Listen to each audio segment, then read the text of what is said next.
But to attempt to do it all at the same time, you need to change so many different habits. You're changing breakfast, you're changing lunch, you're changing dinner, you're changing all the things you snack on. And to try and maintain all of those habits every day, it's overwhelming and you're setting yourself up to fail because your brain will eventually rebel against you. Do you understand that?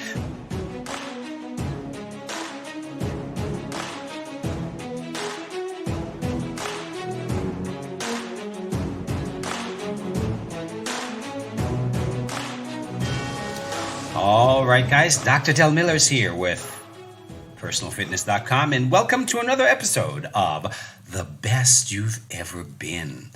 Hope you're having a great year. You know, it's spring and summer is right around the corner. So I hope you've been working on those goals that you've set. You know, we started off the year talking about creating a future vision of yourself. What is that future vision? And then, you know, we've been talking about how to prioritize the needs of your future self over the needs of your current self. And that means practicing those non-negotiable habits of your future self, right?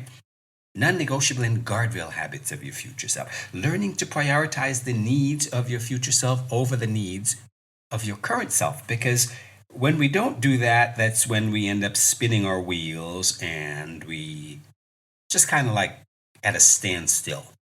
Time goes by. For example, it is April, and if you haven't been practicing this one habit, prioritizing the needs of your future self over the day-to-day busyness of your current life, then chances are you haven't accomplished very much. However, on the other hand, if you have, then you're probably much further along than most others, right? So today, guys, what I want to talk about is, you know, some of the popular nutrition advice that we get out there that actually set you up to fail. And there's quite a bit of it, you know, online, there's quite a bit of it. I saw a thing on one of my Facebook groups the other day. Someone posted last week that to get better health and get better results, then what you need to do is cut all white flour products. You know, you've heard of that. Cut white flour products. Or cut all added sugar. Cut out sugar. You know, you're going to lose weight and cut out sugar. Or just go plant-based. And if you do all these things, then you will get great results. And while they're well-meaning, right, there's nothing wrong with those advice per se, but they're not meant for everyone. And that's what you need to understand. They are not meant for everyone. Advice like this, cut white flour product, well, it can work if you are already at a high level.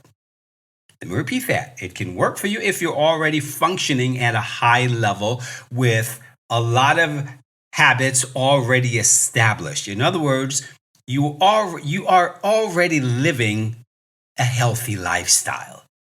You're already much further along. You're not a beginner. This is not advice that a beginner should follow. Right? The same thing with cut added sugar. Cut all added sugar. I mean, it's great advice. If you're already in an advanced level, meaning you are already living a very healthy lifestyle, you have you've been following a certain eating style and you're pretty consistent with it, then yes, maybe that is something that can take you to the next level, right? Going plant-based. Well, if you're not vegan or vegetarian right now, then going plant-based or just cold turkey cutting out all the animal products that you're eating and going plant-based, again, is not meant for a beginner. Maybe somebody who've already been experimenting with that and already practicing that on a smaller level, maybe then it would be something that can work for you to just go plant-based. Depends on where you are and what it is you're trying to accomplish. These things are not for everyone.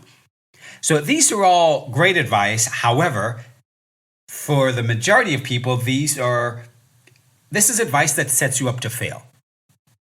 And I say that because this kind of advice is the same as, back in the old days when I first started doing fitness and nutrition coaching, and I was working with people. We used to give people meal plans. And everybody came to you, well, yeah, is there a meal plan? I want to change my habits. Well, is there a meal plan?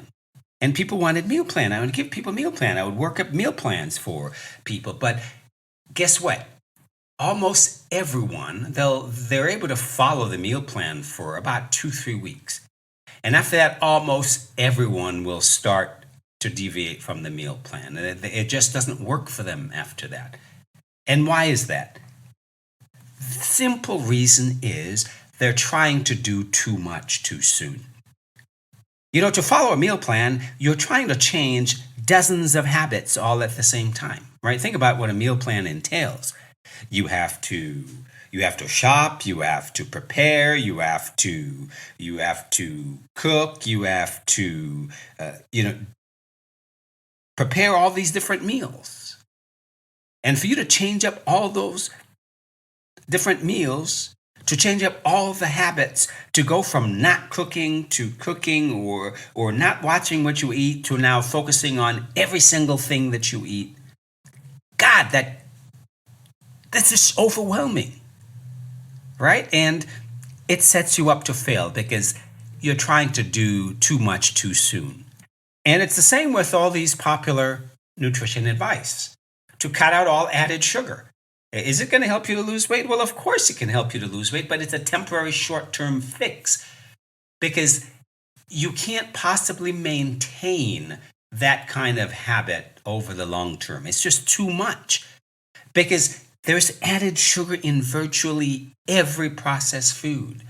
Unless you're eating things that, as I say, if you can pick it from a tree, dig it up out of the ground, catch it by land, air, or sea, and it doesn't come from a factory, then chances are there's added sugar in it, right? If you're not going to eat from a restaurant, then great. But almost everything you get from a restaurant, all takeout foods have added sugar. All processed foods have added sugar. So to attempt to cut out all added sugar is an attempt to fail. You're setting yourself up to fail because it's a big ask. It's a big thing. And you're setting yourself up to fail. Same thing with cut out all white flour products. Do you understand how many things people eat that are made with white flour? That is a big ask, just the same. The same with cutting out all gluten and going gluten-free. Over time, yes, it's something that you can do, but to attempt to do it all at the same time, you need to change so many different habits. You're changing breakfast, you're changing lunch, you're changing dinner, you're changing all the things you snack on. And to try and maintain all of those habits every day, it's overwhelming and you're setting yourself up to fail because your brain will eventually rebel against you. Do you understand that? This is what you need to understand.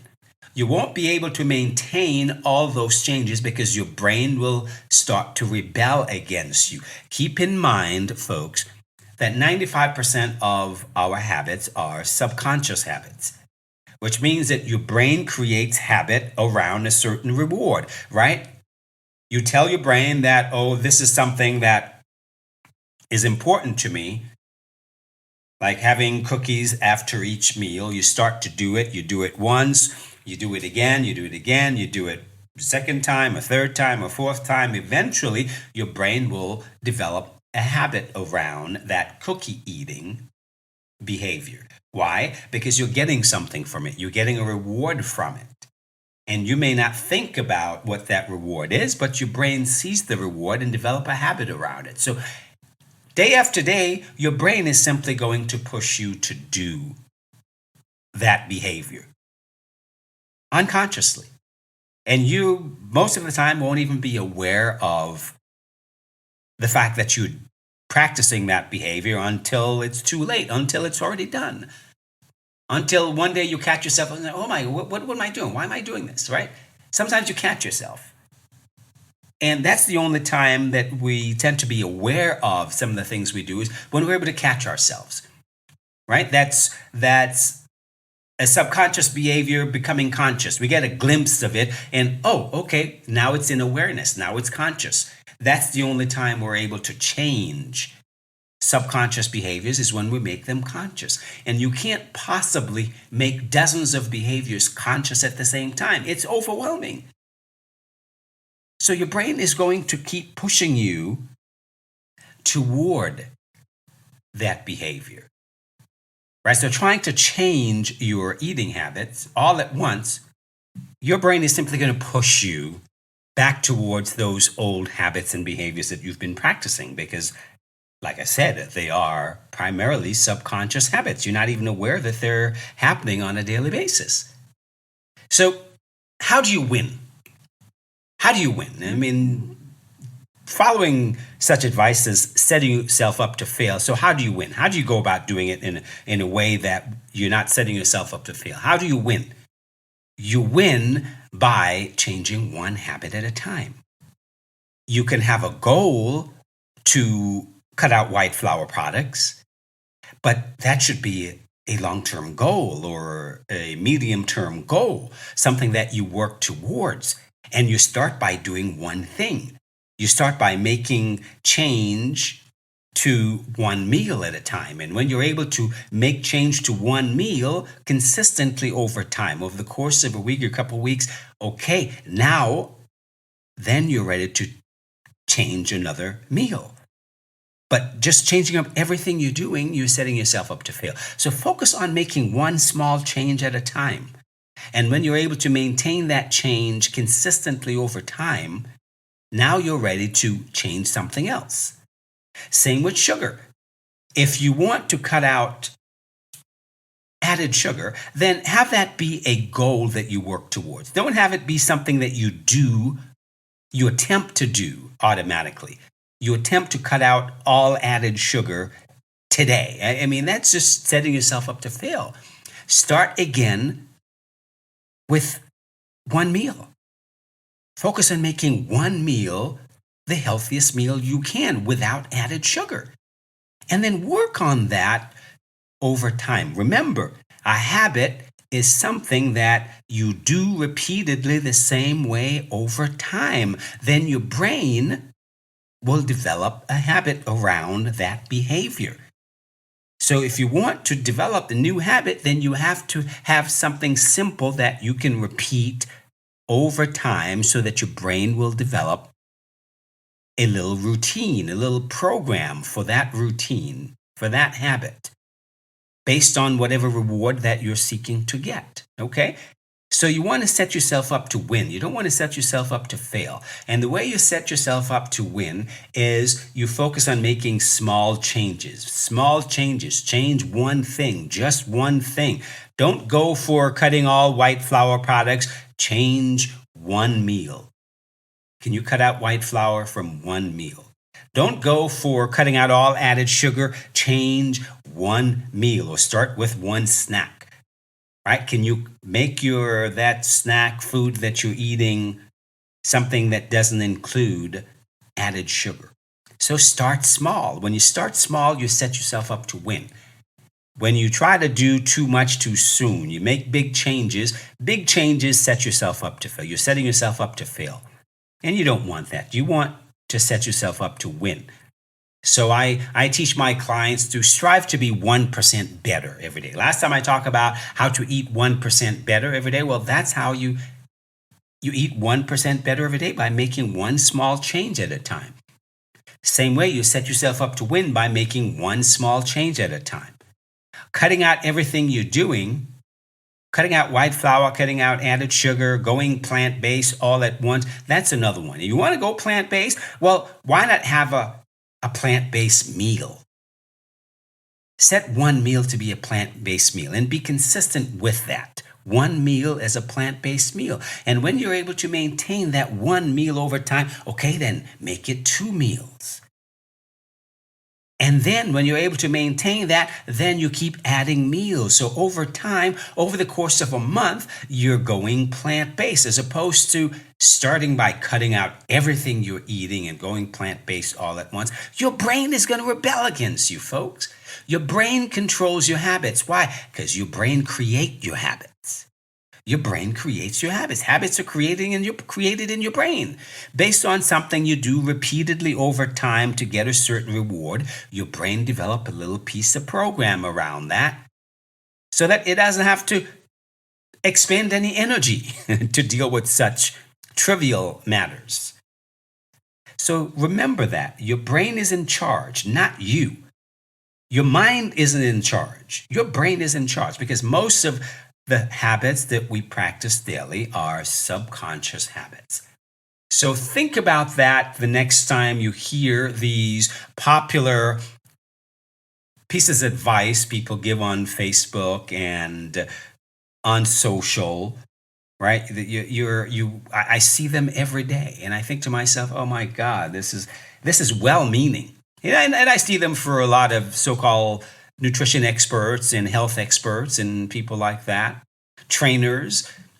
And I used to be one of those people. I used to give the same advice until I learned over years of dealing with people that we're just setting ourselves up to fail. We're setting our clients up to fail because they can't maintain changing 24 habits at once. We have to work with them to make small changes over time, and that is how you win. So set yourself up to win by striving to be 1% better every day, making small changes instead of doing big things. Think small. When it comes to nutrition and when it comes to your habits, it pays to think small. Don't think big. Thinking big sets yourself up to fail. Think small when it comes to your habits, because then it's easier for your brain to wrap itself around changing one small thing, right? You're able to maintain that. You can maintain that in your consciousness, in your awareness.